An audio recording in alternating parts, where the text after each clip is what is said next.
اے خداوند تیرے خیمے میں کون رہے گا؟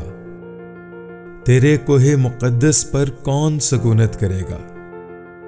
وہ جو راستی سے چلتا اور صداقت کا کام کرتا اور دل سے سچ بولتا ہے، وہ جو اپنی زبان سے بہتان نہیں باندھتا اور اپنے دوست سے بدی نہیں کرتا اور اپنے ہمسائے کی بدنامی نہیں سنتا، وہ جس کی نظر میں رذیل آدمی حقیر ہے، پر جو خداوند سے ڈرتے ہیں ان کی عزت کرتا ہے۔